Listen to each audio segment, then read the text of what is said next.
Yo, YouTube, what's up with your boy? Sports and Fitness Rants. I'm back, guys. Click that like button.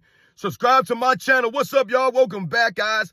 Welcome back, man. Got another great video for you guys today. As usual, you guys know the deal on this channel. We must continue to set the record straight, stop the lies, stop the narratives, stop them from rewriting the history. And in this video, we're going to talk about LeBron James and how Dan Hurley rejected a $70 million offer to coach LeBron James. Think about this, guys. Once again, LeBron James gets exposed by Dan Hurley and the fact that he knows LeBron James is not a coachable player. He knows dealing with LeBron James is not something that he wants to do. The man turned down $70 million. Think about that, to not coach LeBron James. Supposed to be the greatest player in NBA's history. This guy didn't want to do it because he knows the deal about LeBron James, a deal that we all know that his fans will not come to terms with. LeBron James is a narcissist, selfish, poor sportsmanship, and he's not coachable, guys. No way. We're going to talk about this video, man, because once again, because LeBron James exposed, this guy turns down the head coaching job for the Lakers, man. Nobody wants to coach LeBron James. Nobody worth a damn wants to coach this man.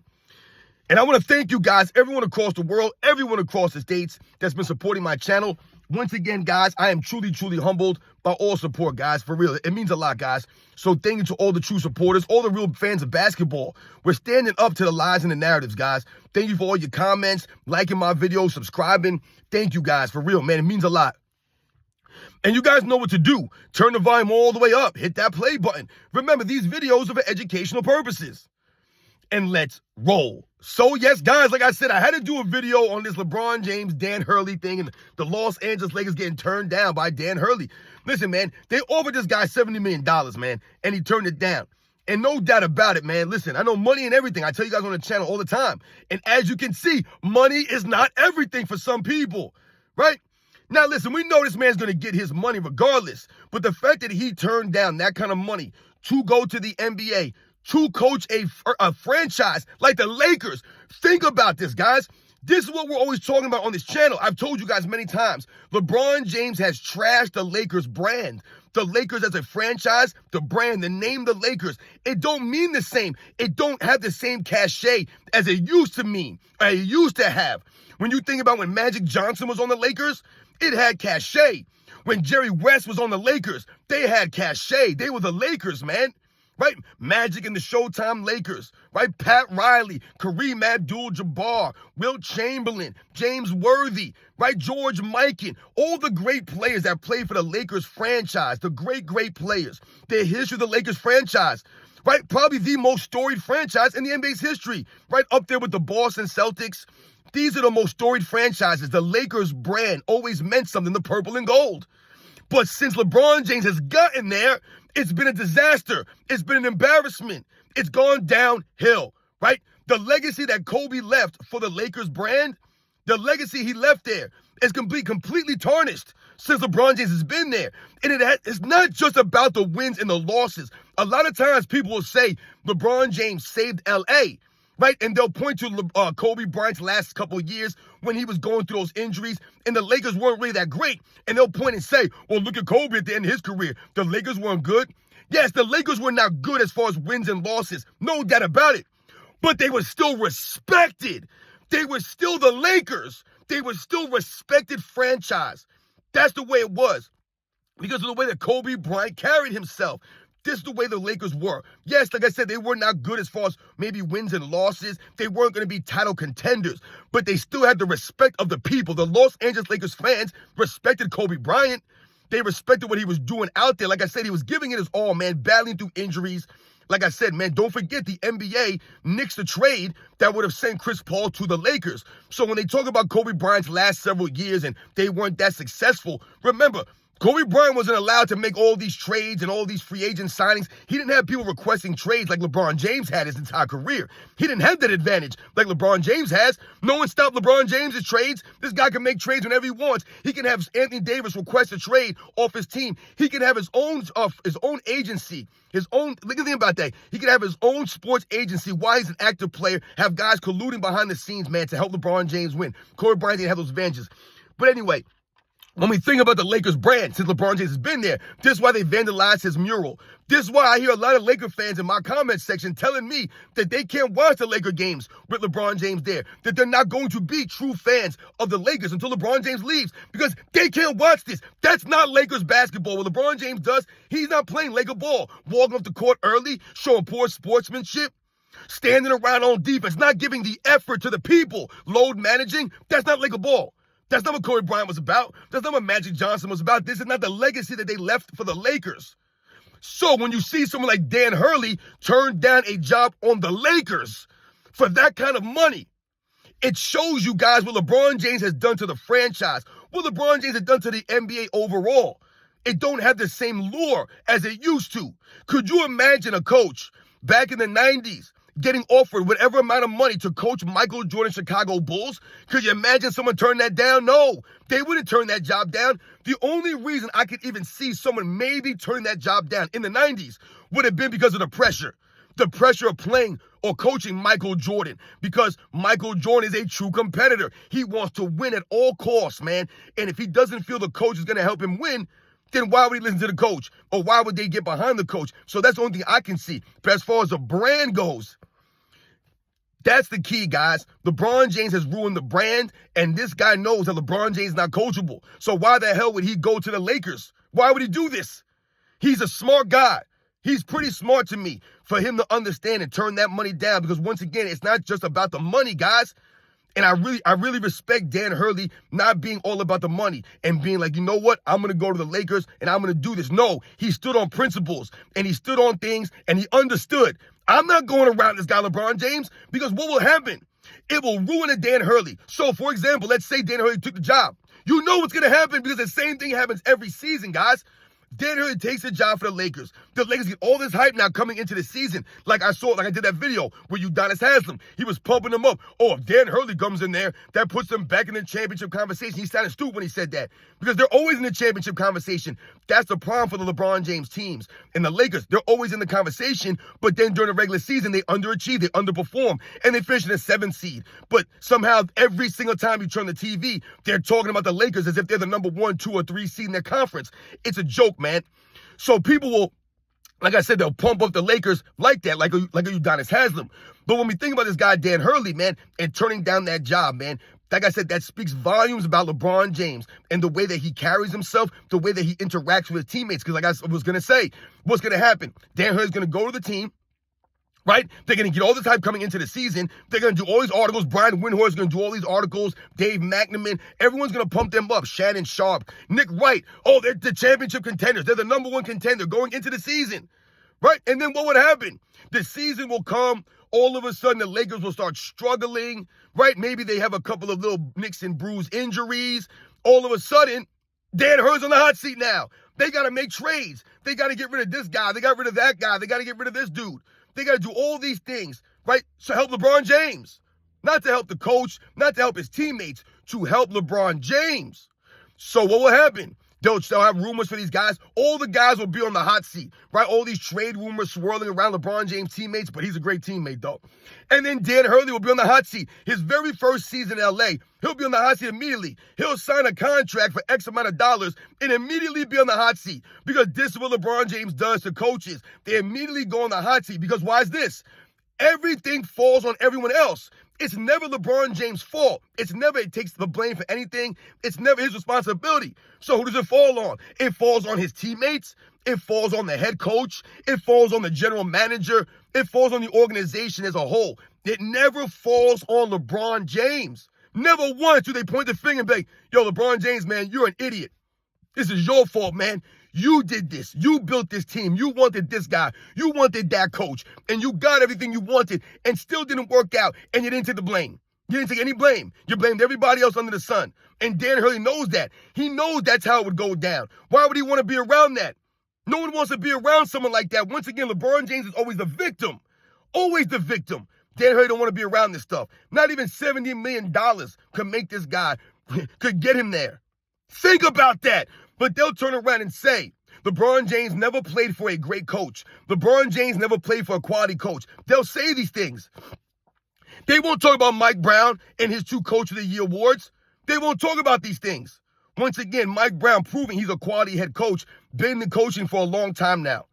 How about Erik Spoelstra? He's not a quality coach. He's not a great coach to me. Erik Spoelstra over the last 10 years has done more with less than any other coach in the NBA, guys. The man's made 2 NBA finals with Jimmy Butler and Bam Adebayo as his best players. And these guys are barely ever in the lineup.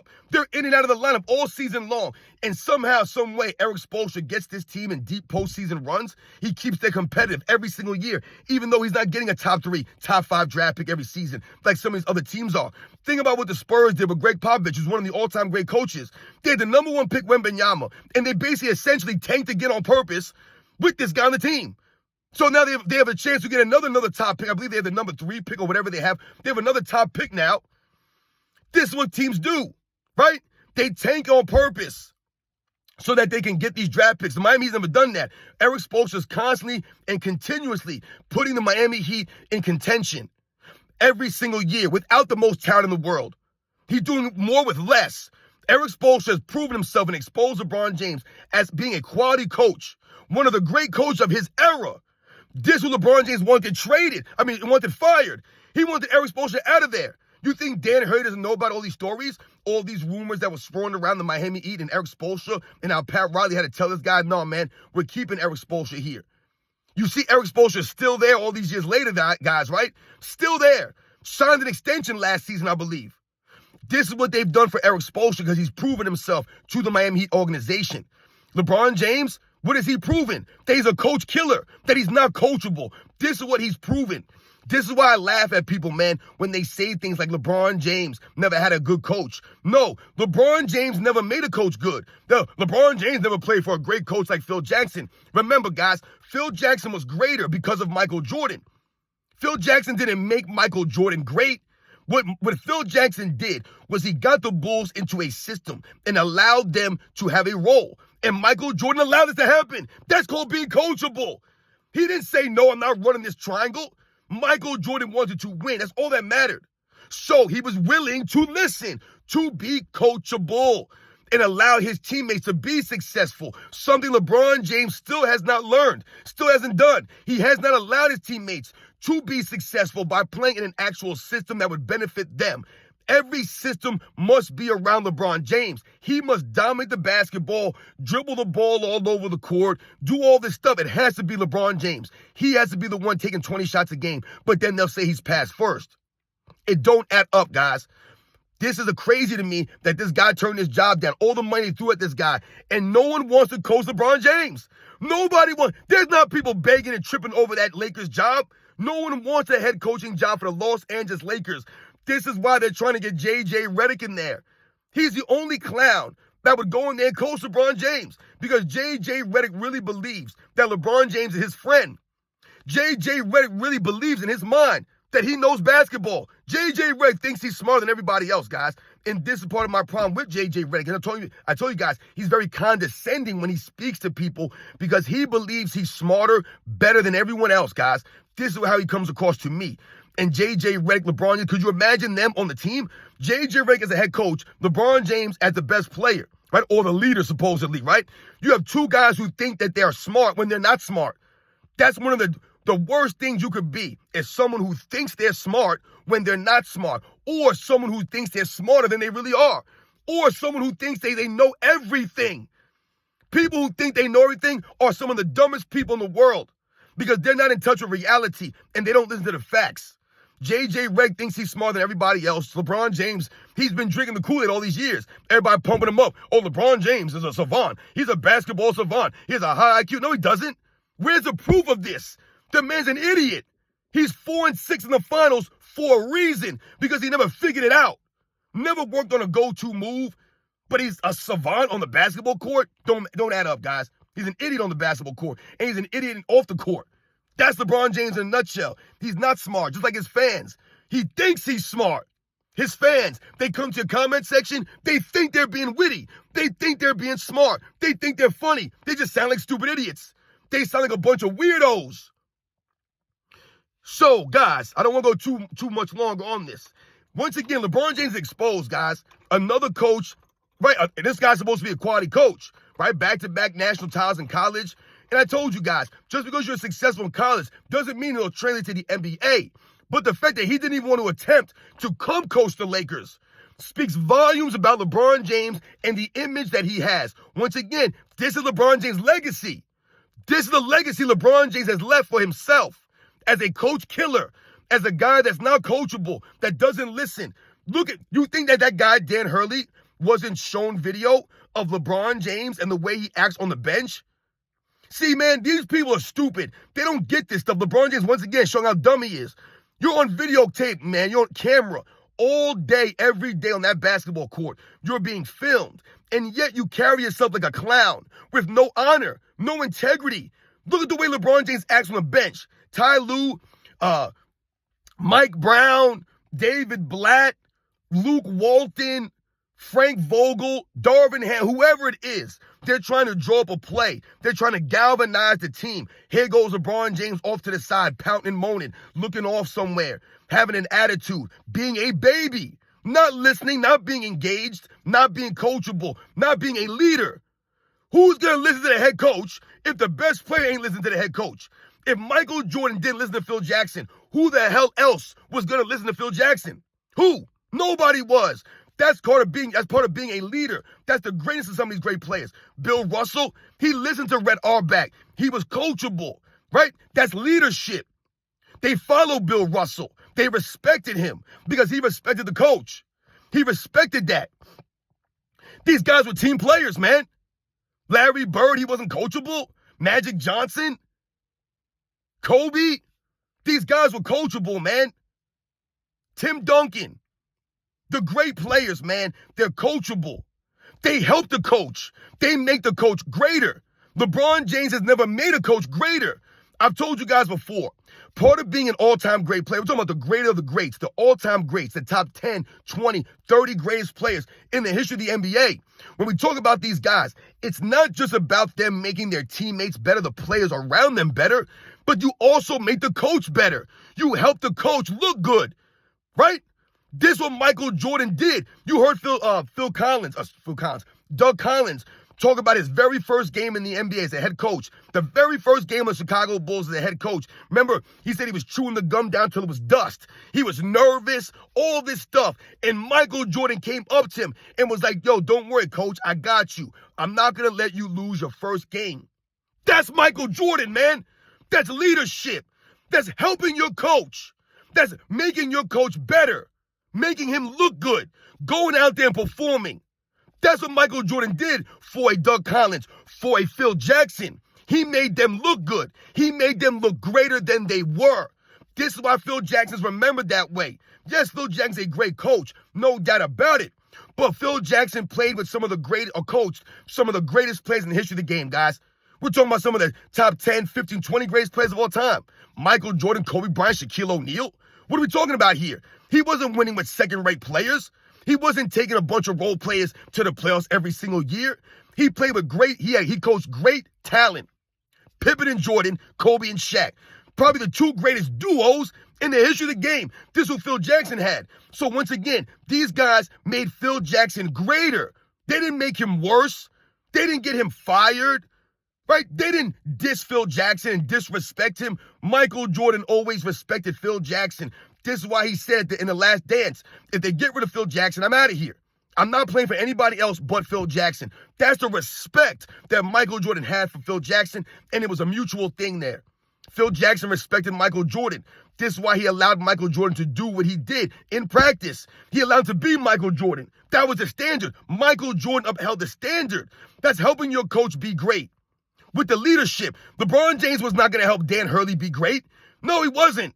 Because everything that LeBron James does is for LeBron James. It's not for anyone else around him. He must be the center of attention. He must get all the credit, none of the blame. And Dan Hurley wasn't going to be a part of that nonsense. So much respect to Dan Hurley for opening his eyes and understanding and knowing the reality that LeBron James is a coach killer. He's not coachable. He never makes the coach around him better. Did he make Luke Walton better? Or Mike Brown? Or Ty Lue? Or David Blatt? Right? Or what's his name? Frank Vogel? How about Darvin Ham? Did he make Darvin Ham better? No, he didn't make any of these guys better. How about Paul Silas? No. LeBron James, Eric Spoelstra? No, he's trying to get rid of Eric Spoelstra. This is why LeBron James needs 1 billion trades, all these free agents, right? He needs the referees to give him all these foul calls to make him look greater than he really is, to help his teams out. Because he ain't helping himself. He ain't helping the teammates. And he damn sure ain't helping the coach. That's why this guy didn't come there. Once again, LeBron James continues to get exposed, man. This guy is getting embarrassed. He does his podcast with JJ Redick, and he's exposing himself. Every time he speaks, he says something stupid. Every time he tweets, he says something stupid. It's a joke, man. Every time his entourage speak, the Rich Pauls, these guys are a bunch of idiots. They never say anything good, man. And now, once again, another nail in the coffin for LeBron James and the narrative surrounding him. This is part of the reason why, like I said, he never played for a great coach, they'll tell you. He never made a coach great. Eric Spoelstra is a great coach, but he didn't make Eric Spoelstra great. He was trying to get rid of Eric Spoelstra. Who did he make great? No one. No one wants to coach LeBron James. Nobody.